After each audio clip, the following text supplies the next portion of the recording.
So it's time for finishing touches on this thing. I've gotten this avocado pretty well worked out with the yellows, greens, blues, some highlights on there. I haven't really worked this one out yet. So far all it has on top of it is the colored pencils that I use to create my underdrawing, so it's got all those colors going on. But I'm going to start first with the yellow. I missed some of this when shooting. I lost that video, and so I feel like I'd go back and do this. So adding this over the top, I'm just kind of using the drawing that I laid underneath for reference. So I'm just going to kind of build that up. Knowing that I have to build my greens through nice saturated yellows, a little bit of blue, maybe some green on top, I can mix that. So I got that pretty well over there. You can see on this side of the avocado it's a little bit darker, so I'm going to add just a touch of blue over there, or actually I'll probably take a little bit of blue here and then I'll mix in some yellow to develop a green so it's not quite so dark. Probably going to mix that up with this brush, but then go in with a little detail brush to drop that on this side. Just kind of start to blend that in and make it a little bit darker so that it looks modeled to some degree. So just kind of shading that in. If I don't like it, again, I can always paint back over it with white or with yellow again. So I'm seeing that I kind of would like a little bit more yellow down here. It's getting a little muddy, a little dark. I'd like it to be a little less dark up in there. So looks pretty well.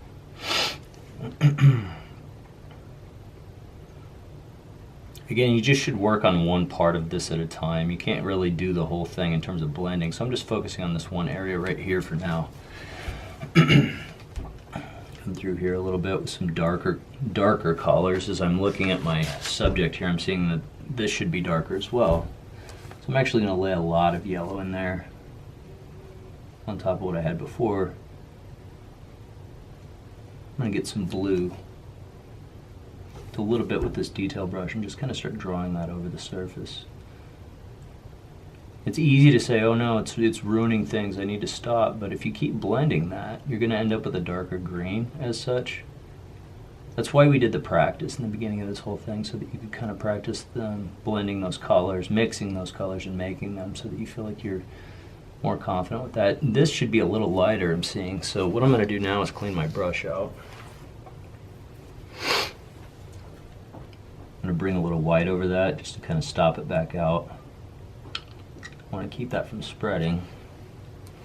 I'm going to reinstate a little bit of yellow because I've taken that just a little too far. So that's kind of a good way to back things up if you've gone too dark. That white will kind of stop things. You don't want to do it a lot, it'll muddy things up. There, I like that transition a lot better. So now that I've got a pretty good transition here, I need to get a lot more depth over here. So again, start with my yellow. I just think of this as the same way that I laid my colored pencils, really. It's not nearly as magical or tricky once you practiced. Looks like it should be darker here, so I'm going to start with darkness right here. I'm going to blend across. A bit deeper in these areas.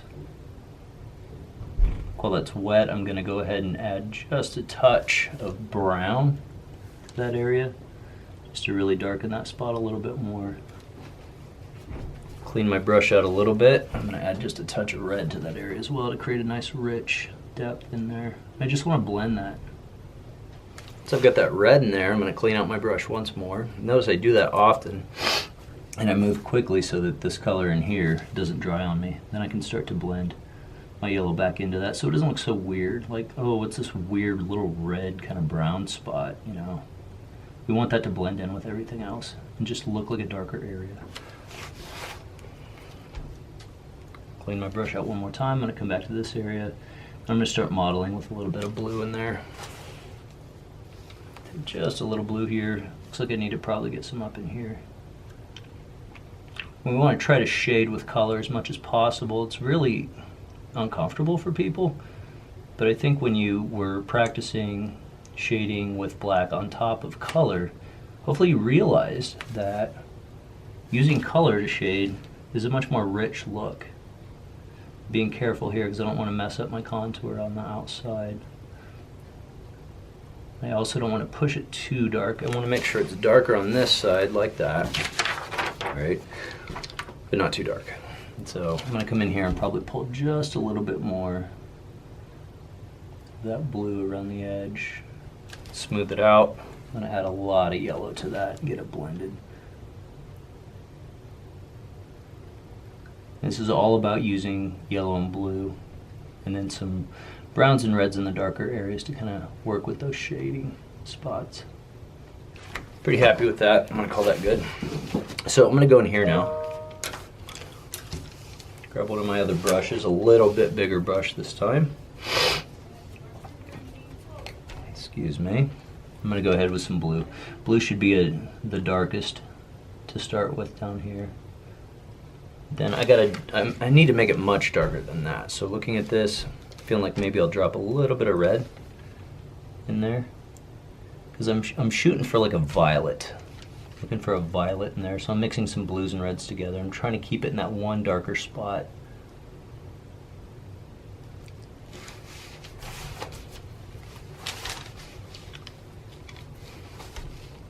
Notice I haven't used any black yet, right? Take a little bit of brown in there, push it a little deeper, a little darker in there.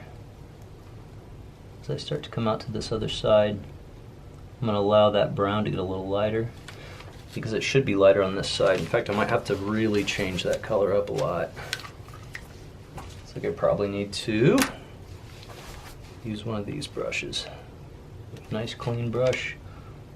Get some yellow in there. Just put a little bit on the edge, clean off my brush. I'm just going to blend that with a dry brush. Takes practice. Again, what's cool about acrylic paint is that you can paint back over it if you don't like what you have there. I like that dark transition in there. It looks nice. So now I really kind of want to focus on things like highlights. And then I'll work on maybe these contours out here and then drop the depth of the shadow in there. So I'd already gotten this highlight in here. I used white for this and I put it on top of everything else, the last thing I do. Then I'll go back in, I'll probably add some dark areas like some line work to kind of help me out with that. So I've got a highlight here that I feel like I probably need to add some white to. So I'm just going to go in like right, looks like maybe right along this edge right here. Do like I did before, clean out my brush. I always like to clean my brush out, and then while that paint's still wet, I use a dry brush just to blend it. By cleaning out the brush, it makes it to where you don't have all those previous colors in there, which is just going to spread more paint around. I'm cleaning it out so I can use it as a blender.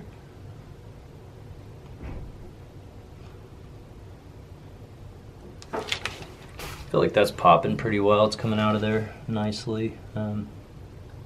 Starting to reveal a lot of the colors underneath the white now, and I think it's probably time to stop there. So once it looks good, you got to stop. I sometimes will push my work a little too far. And then I wish I hadn't. Same drill here. I'm going to go ahead and drop in a nice white highlight right here. It's going to represent this little area. And probably a little bit right there. I'm going to clean out my brush, dry out my brush, and then again, I just want to fade this. It's going to take that heavy edge of white there. Just going to blend it out a little bit. Add a little bit of yellow to that to influence the white so it's not so bright, and then kind of get those two to blend together. I always do highlights last because I don't want to have to preserve them as I'm painting everything else. I honestly didn't really know how to paint until I got to college and just started messing around. It's difficult. It's a trial and error thing, problem solving, watching tutorials, seeing what works, seeing what doesn't work. So I'm liking that modeling pretty well there. Cool. So now that I'm pretty satisfied with this, I'm just going to go in and deepen my values here. I'm going to start with a nice dark blue.